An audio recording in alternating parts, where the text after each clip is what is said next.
What's up everyone and welcome back to the MMA Zone. Today, let's get started with Ilia Topuria fires back at Sean O'Malley for comments. Recently, Sean O'Malley took a poke at Ilia Topuria's pound-for-pound ranking as well as his height, and well, it clearly hit a nerve with the UFC's featherweight champ. As the MMA world continues to wait for official dates, in terms of when both O'Malley and Topuria will fight next, the stars got into it via social media. Everything kicked off after O'Malley took issue with the fact that currently, Topuria is ranked number 5 in the UFC's pound-for-pound rankings, while Sugar is one spot lower at number 6. O'Malley shared the following question and dig via X. How's Ilia higher on pound-for-pound? Less title defense and 5 inches shorter, please explain. Topuria clearly didn't care for O'Malley's comments, as the undefeated fighter responded with this barrage of posts, which included an image of Sugar after he was bombed out by Chito Vera. Another hater, but this one is ugly as F. The explanation. Now, if you haven't been following these two over the last few months, you may not know that O'Malley campaigned for a fight with his fellow champ. But since Merab Dvalishvili has done nothing but win since 2018, the consensus is he's locked up a fight with the bantamweight king. Topuria, meanwhile, is expected to fight featherweight legend Max Holloway later this year. All that aside, do you agree with the UFC rankings and that Topuria should be ranked higher than O'Malley? While it's true he has yet to defend his title, and O'Malley has done that, Topuria is coming off an electrifying knockout of Alexander Volkanovski, who not long ago was widely considered to be one of the best pound-for-pound fighters in the galaxy. In fact, Alexander the Great is still holding down the number 7 spot in the pound-for-pound rankings. Next, let's take a look at Jiri Prochazka gets slammed for UFC 303 performance. Alex Pereira continues to have truckloads of praise thrown his way, following his jaw-dropping knockout of Jiri Prochazka at UFC 303. After all, it marked the second time Poatan stopped the former light heavyweight champ, and this time around, there were no questions asked about whether the fight should have been stopped. But while Pereira continues to generate massive hype, some observers are questioning the approach Prochazka took in the fight. Case in point, recently, TriStar's Faraz Zahabi took Jiri to task over the fact that he attempted no takedowns in the contest. On Zahabi's YouTube channel, the renowned coach had this to say about Prochazka's game plan at UFC 303. You'd think Jiri would have like 10 more years under his belt in wrestling, and still he didn't even fathom a takedown. He tried one little clinch, he didn't even knock on that door. Very disappointing strategy by Jiri. Jiri was just seemingly happy to strike. And I will tell you, within the first minute of round one, Poatan had landed like four kicks. And you could tell he was already hurting Jiri's leg. Like Jiri's game plan and performance, I think that was his worst approach to a fight he's ever had. And I heard he was like 3 days in a cave somewhere, meditating, thinking about this fight, how he's gonna approach it. Unfortunately for him, it really didn't work. It really didn't work. So guys, there's not so much to say. It was a complete, utter domination. We all saw it, the left hook, the high kick. It was just a one-sided fight. Jiri landed maybe one left cross, he switched to southpaw. Zahabi isn't the only person wondering why Prochazka didn't take the fight down sooner and more often. While Pereira's leg kicks may have compromised Jiri's movement, Zahabi has a point. Prochazka has nearly 40 pro MMA fights under his belt, and it's hard to imagine his overall MMA game isn't more complete than Poatan's. Now, that said, recently the Czech Samurai reportedly revealed he was battling a staph infection before UFC 303. CNN Prima recently shared this comment from the popular fighter. The last 2 weeks have been health-wise. Even though I said everything was fine, it wasn't. This was manifested by staphylococcus, a spot on the body after a tick bite, an unhealed wound on the leg, a crunch in the back after heavy lifting. So what do you think? Could that help explain why Jiri didn't put his wrestling and clinch game to work? Was he thinking he may not have the gas to do so? Or does Poatan deserve all the credit for shutting Jiri down with leg kicks, and then off with that high kick in round 2? Now let's discuss Beneil Dariush on Islam Makhachev versus Arman Tsarukyan. Many people believe that, aside from Islam Makhachev's knockout loss to Adriano Martins, his only loss to date, the man who pushed him the most in the octagon was Arman Tsarukyan. As a result, a lot of people are buzzing about how a second fight between the two will play out, and whether we could hear and knew after the rematch. Well, recently, Beneil Dariush was asked to weigh in on the expected fight. While it sounds like the lightweight contender is expecting another close contest, Dariush believes Makhachev should be the favorite. While talking with the media recently, Beneil offered this take. Man, I thought he looked really good. good. I thought he looked really good against Charles. Charles is a very difficult fight for most people, and he was able to pull it off. I think he has a really good shot against Islam, but I would favor Islam. It's like a 60-40 or a 55-45. It's going to be a close fight. Just what I think, I think Makhachev is better at energy conservation. Islam has received praise for his cardio on more than one occasion, and given Dariush has long been one of the best lightweights on the planet, it would be silly to dismiss his analysis. It's also worth noting that he fought Arman last December and was quickly taken out by the surging fighter. In Tsarukyan's last outing, he narrowly got by Oliveira with a split decision win at UFC 300, while Islam choked Du Bronx out in their 2022 scrap. Do those results mean Makhachev should be a big favorite against Arman for round 2?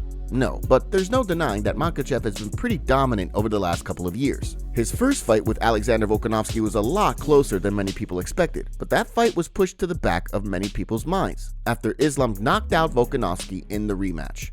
UFC Fight Updates. Okay, now let's take a look at some fights that have been added to the UFC's upcoming schedule. The UFC continues to book fights for the promotion's September 14th event at the Sphere, and not surprisingly, more Mexican fighters have been added to the card, which is honoring Mexican Independence Day. Case in point, MMA Junkie's Danny Segura recently reported that Mexican flyweight Edgar Chairez will throw hands with Peru's Kevin Borjas at the UFC September 14th Sphere show.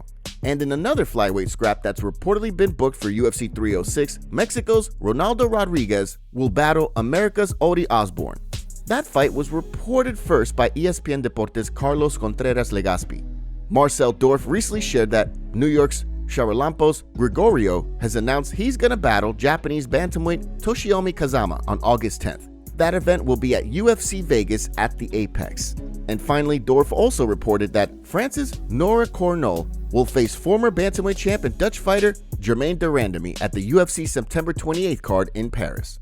Up next, DDP says Sean Strickland versus Robert Whittaker needs to happen. Sean Strickland has reportedly said he plans to wait on the sidelines until he gets another shot at the UFC's middleweight crown, and he's also scoffed at the idea he should fight Robert Whittaker in a title shot eliminator. But none of that has stopped people from calling for that fight, and that includes the man who currently holds the middleweight belt, Dricus du Plessis. Yes, ever since Strickland defeated Paulo Costa at UFC 302, he's made it clear, and sometimes angrily so, that he plans to wait for a title shot. Strickland continued to maintain that stance after Whittaker quickly put away Ikram Aliskerov at UFC Saudi Arabia last month. The way the controversial fighter sees it, since he narrowly lost to du Plessis in January, and because he beat Adesanya last September, he should face the winner of the DDP-Adesanya fight on August 17th. As noted, however, not only does du Plessis see it differently, he believes the UFC is going to make Whittaker versus Strickland a reality.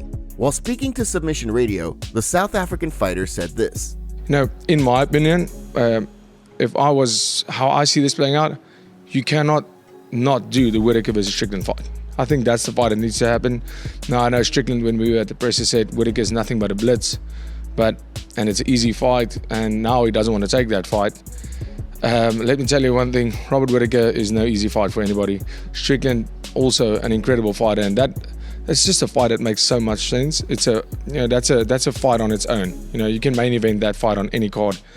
And I honestly think that's how it's going to play out. I think that's going to be the fight. I think the UFC is going to make Whittaker and Strickland, and ultimately that's going to determine who's the number one contender with.